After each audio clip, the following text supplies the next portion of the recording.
Hello, this is Survival-gyver, and today we're taking a look at the Life+Gear Stormproof, that's what it's called, Stormproof Crank Radio, or Crank Light, Radio Crank Light. Don't know the exact name, my apologies. There will be a link in the description to it, just in case you want to take a look.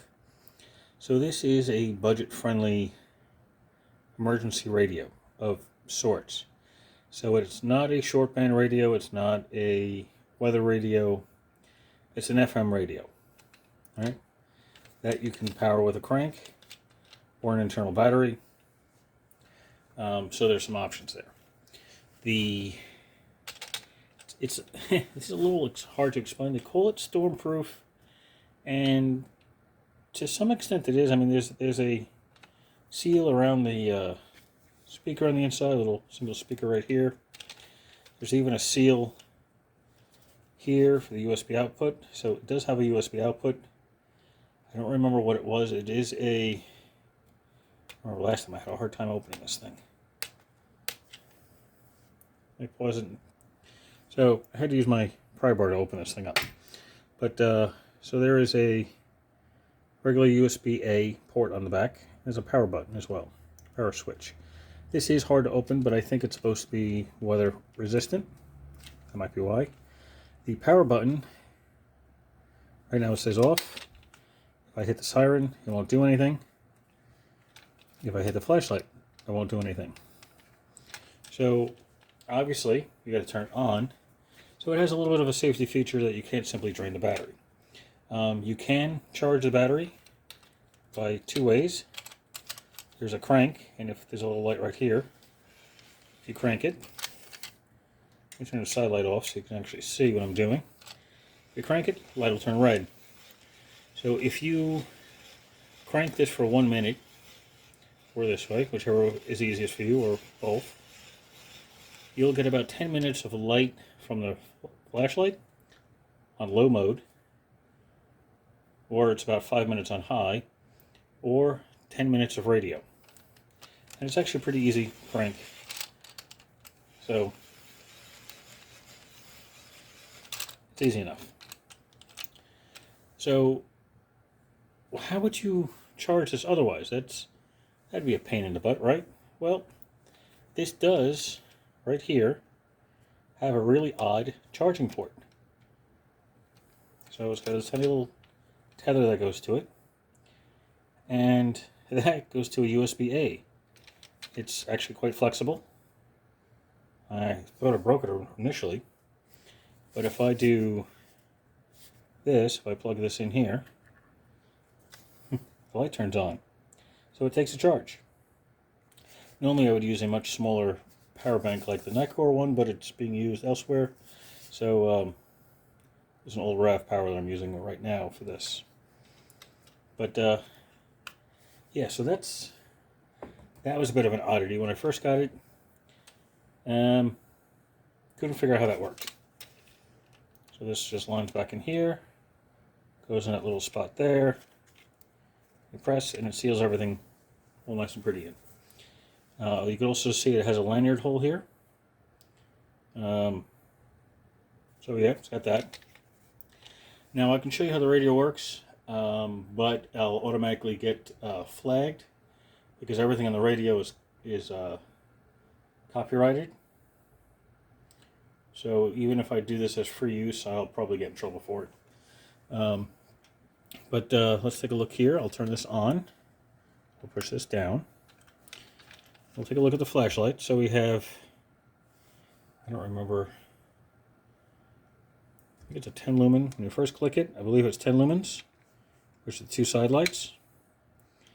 And if you click it again, you get this much brighter one, which is 100 lumens. And a simple click to turn it off. So those are the only functions of that light. Simple, real easy. These feel like there should be something there, but there's not.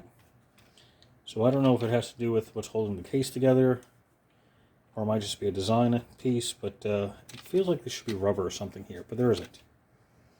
Okay, there is a siren, and it's quite loud, and it's like 2 o'clock in the morning, so I don't want to wake up the neighbors or anyone else sleeping behind me here. so that would be a bad idea. You can still charge it while it's in the on position, so it'll still work. It actually is a little bit harder to do while it's on. By the way, you can't tell, but while the rest of this handle is plastic, the little rotating piece here is rubber, so I guess it keeps you a good grip on it. And your hands don't simply slide off it.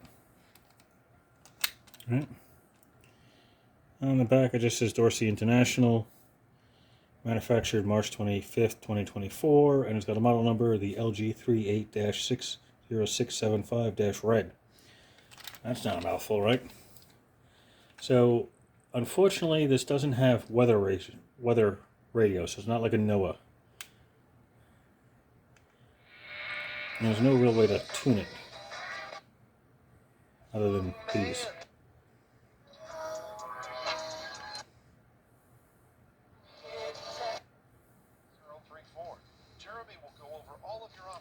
So, and it gets much louder, but I don't want to wake up anybody behind me.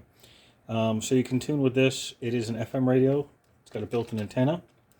So if you need any better reception, you're going to have to move this around a little bit until you can find better reception. So what do I think of this? For what it is, sorry, footages. For what it is, it's not bad. It's not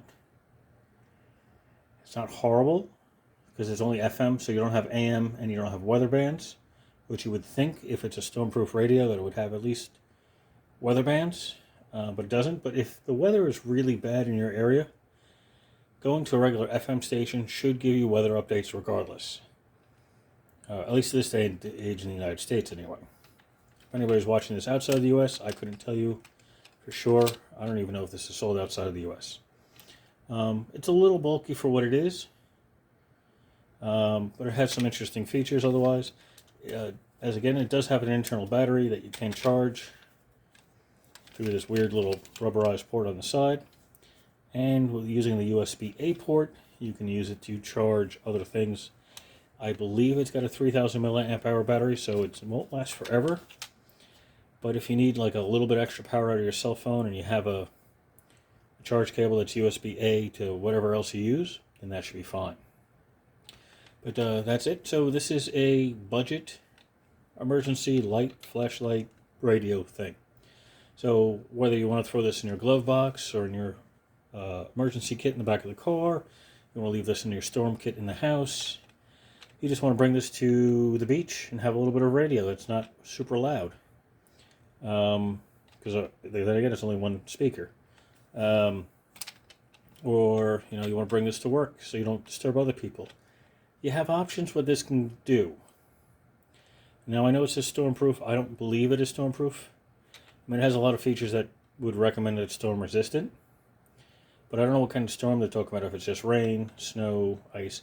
So where I live, we get tornadoes, we get hurricanes, we get ice storms, we get snowstorms like blizzards, we get firestorms. We get earthquakes, we get flash floods, we get rioting and looting. So we get all types of storms. Now, rioting and looting is a poop storm. Poop is not the correct word, but I don't curse on my channel, so you can think of the four-letter word that starts with an S and ends with a T. So we get all sorts of stuff in the state. I mean, we've even had locusts this year, millions of locusts, and the year before that we had Japanese beetles, so it's always been something going on. But other than that, it's a cheap, nifty little flashlight with a radio on it, and it actually is on sale at the moment on Amazon. I can't give you the price,